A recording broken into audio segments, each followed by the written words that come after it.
عليكم النهاردة حلقة مميزة. عندنا 3 فقرات. الفقرة الأولى تهنئة نادي الزمالك بتأسيسه 113 سنة. الفقرة الثانية عندنا التعصب الكروي وآفة التعصب الكروي في مصر.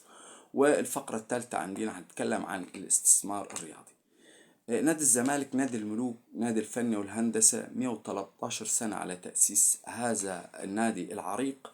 نادي انتصارات، نادي بطولات، نادي نجوم. شعبية كبيرة جدا، مش في مصر ولكن في أفريقيا وفي الشرق الأوسط وفي العالم كله. نادي الزمالك عنده أرقام مميزة جدا، وخصوصا في كل اللعبات الجماعية: كرة اليد، كرة السلة، كرة الطائرة، وكرة القدم.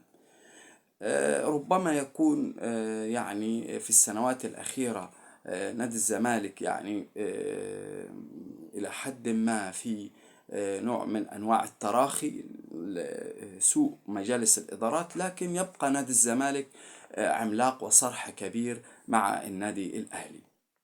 لو اتكلمنا عن البطولات مجمعة لجميع اللعبات، نادي الزمالك عنده أرقام متقاربة مع النادي الأهلي، لكن في كرة القدم النادي الأهلي فرق عن نادي الزمالك كثير.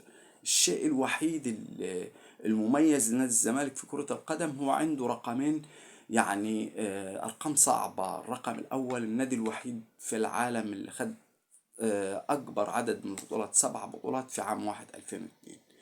ورقم 2 وراه على طول برشلونة ب6 بطولات. الرقم الثاني هو فوزه بالأفرو أسيوية، بطل أفريقيا وآسيا مع بعض، وواخدها مرتين. ويبقى بعض الفرق اللي واخدها مرة واحدة، منها النادي الأهلي ونادي اتحاد جدة ونادي الهلال.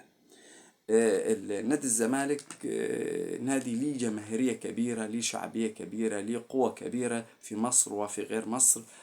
يعني بنهنئ نادي الزمالك ب يعني تأسيسه 113 سنة. طيب، الفقرة الثانية: التعصب. التعصب مشكلة بتدمر الفريق. يعني كل ما تلاقي عدد من المتعصبين للنادي بتاعهم، كل ده ما بيأثر سلبا على الفريق. ليه؟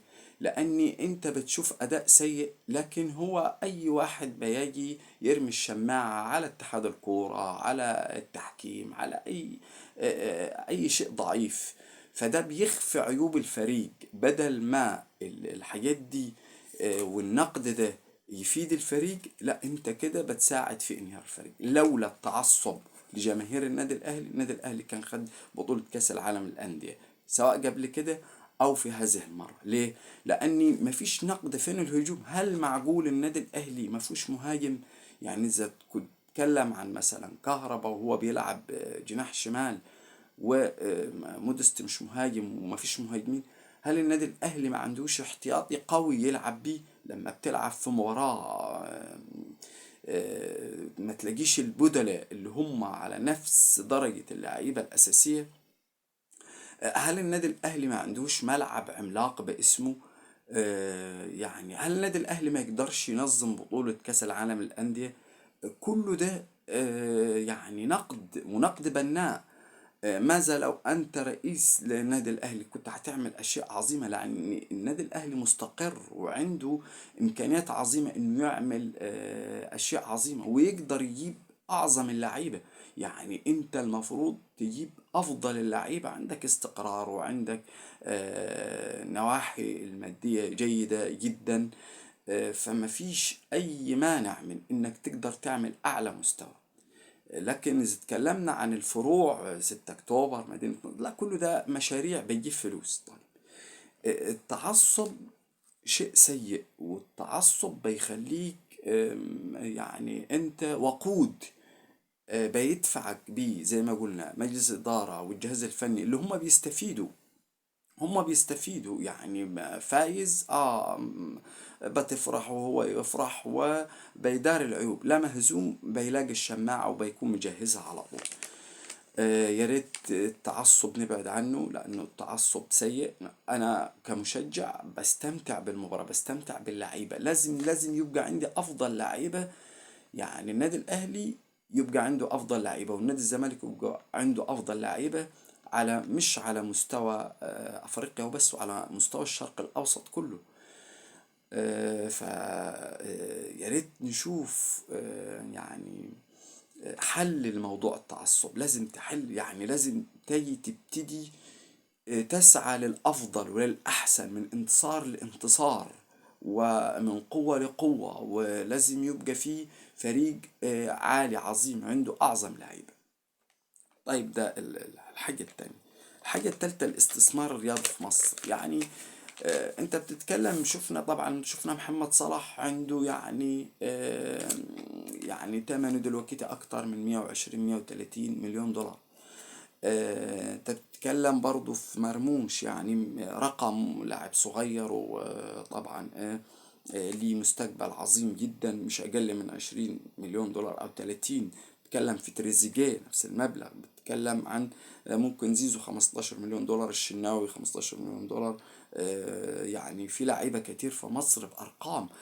ماذا لو عندك 1000 محترف؟ لو المحترف الواحد بمليون دولار، انت بتتكلم في مليار دولار، يعني بتتكلم في 60 مليار جنيه. ده بالنسبة لمنتخب مصر. الاستثمار الرياضي مهم جدا، لكن الأندية لازم تبتدي. كل ما انت بتطلع لعيبة بتجي لعيبة، وكل ما بتقاعد لعيبة انت يعني بتخلي في لعيبة خلاص. اللعيبة دي ما بيبقاش ليها مستقبل. اللعيبة دي مش بيستفيد منها. اللعيبة دي وقفت، لأن انت لازم يبقى في تطور. اللعيب اللي يجيب مبلغ جيد بيجي لعيب أفضل منه. ده هو الاستثمار. لازم مصر تستفيد، ومصر عندها لعيبة عندها مهارات عظيمة لكن مدفونة. لازم يبقى في استثمار، ولازم يبقى في شركات للمحترفين، ولازم اللاعب المصري يتكيف على الاستثمار. وطبعا احنا عندنا نماذج عظيمة، وأولهم طبعا محمد صلاح.